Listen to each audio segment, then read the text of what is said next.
Magandang araw mga kaibigan. Bigyan natin ngayon ng opinion reaction itong article sa Inquirer.net, published June 30 by Myla Agar. Okay, title: Swear in new senator judges, it's already allowed. Yun po ang title. The new members of the Senate should now take their oaths as senator judges in the impeachment trial of Vice President Sara Duterte.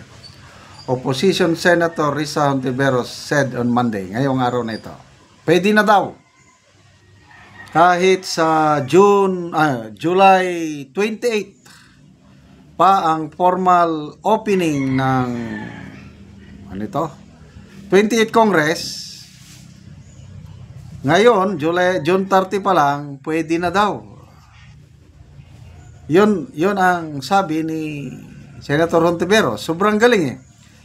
So, in a way, tinuturuan niya ang Senate President kung ano ang dapat gawin. Sabi niya, at 12:01 p.m., 12 senators will start their fresh 6-year term in the Senate, including 5 re-elected senators, Go, Bato, Aimee, Lapid, and Pia Cayetano. 7 others are returning: Pangilinan, Soto, Lacson, Bam Aquino, and former House members Camille Villar, Erwin Tulfo, and Rodante Marcoleta. Yan po yung bagong 12. 5 re-elected and 7 returning. So yun, pwede nang mag-take oath as members of the impeachment court. Sabi ni Hontiveros, I'm making this call, nananawagan. Hindi siya makapaghintay. Masyadong apurado. Hindi siya makapaghintay sa galaw ng presiding officer. I'm making this call now since we're discussing it. Just a reminder. Abogada ba ito? Hindi naman. So, mas magaling ba, ano bang expertise ni Senator Risa? Maestra, hindi ko alam eh. So, tinuturoan niya ang abogado. Just a reminder that anytime from 12:01 onwards today, it's already allowed. Saka, bago-bagong senador, di ba? Naka 3 years pa lang, then another 3 years pa. Talagang sobrang galing. Feeling ng senadora, sobra siyang magaling. It's already allowed, and I hope the presiding officer will swear in the remaining 12 newly elected senators, said in a briefing. This can be done, sabi niya, according to the senator, since the impeachment court, which convened on June 10, is still in session. Sabi niya, so at any time, the presiding officer can call in all 12 or one by one. The Senate impeachment rules say as they arrive. In fact, Hontiveros said the Senate impeachment court can also convene anytime now without waiting for the opening of the 20th Congress on July 20. Wow naman! Ang sipag! Pwede na daw mag-convene. Pwede nang mag-start yung 20th Congress ngayon. Bakit siya apurado? But alright, sabi niya, if it's on the 29th, what's important is that we continue sitting as a court and working on the impeachment trial. Okay, so, di ba na-remand o naibalik sa Kamara ang impeachment complaint? Dahil nire-require ng impeachment court ang Kamara for 2 things.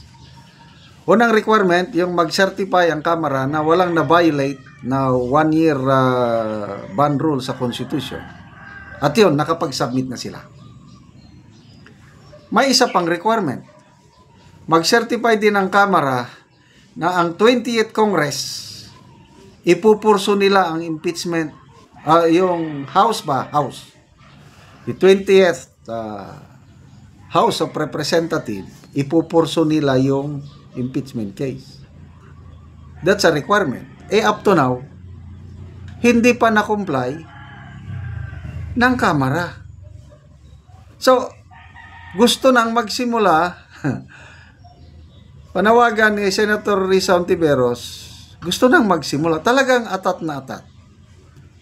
Anyway, bahala na si Senator Escudero as presiding officer kung tatalima ba siya dito sa panawagan ni Senator Hontiveros na talagang sobrang galing. Okay? So, hindi pa nga natatapos yung issue sa kanya. Although nag-press conference na siya na hindi totoo yan, binayaran lang yan, yung karine na yan, tapos nagpakita siya ng resibo. Sabi ng iba, madali daw gumawa ng ganong resibo. So, I don't know. Bahala na ang taong bayan kung kanino kayo maniniwala. Paliwanag ni Senator Hontiveros, yung press con niya, sasampan daw niya ng kaso. So, bring it on. Ang revelasyon ni Karine na nabayaran lang siya. So, taong bayan na ang manghusga. Sampahan ng kaso, well and good. I believe na kahanda itong si Karine. Hindi niya ginawa yon na wala siyang sinasandalan na malaking pader. Bago siya nagsalita ng ganon, kompleto na ang, kasi in-anticipate na nila. Si Karine nag-anticipate na, mga bago siya magsalita, kakasuhan siya. So, I believe, nakahanda ng kanyang abogado, nakahanda ng panggastos, insured na ang kanyang future, kasi mahirap yung ginawa niya. Biruin mo, babanggain mo ang isang senadora. So, very risky.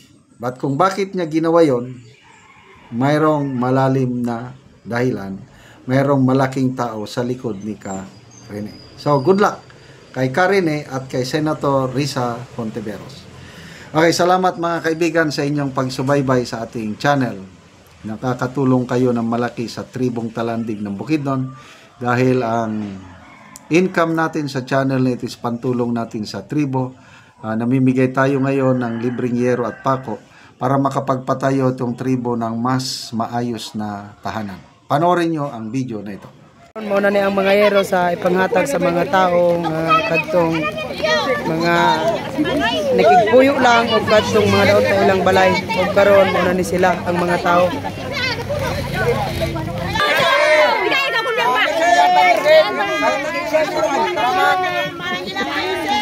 Salamat sila sa bahalag nagaulan. Excited kayo sila nga magkuha sa ilang yero.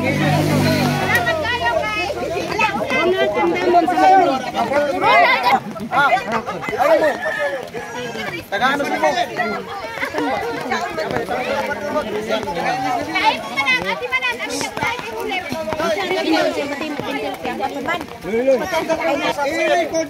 Sana ato.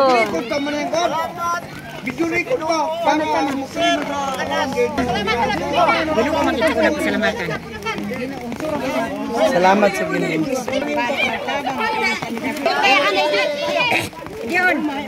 So, bahalag nagaulan, excited kayo silang angkol ay makaatok na sila.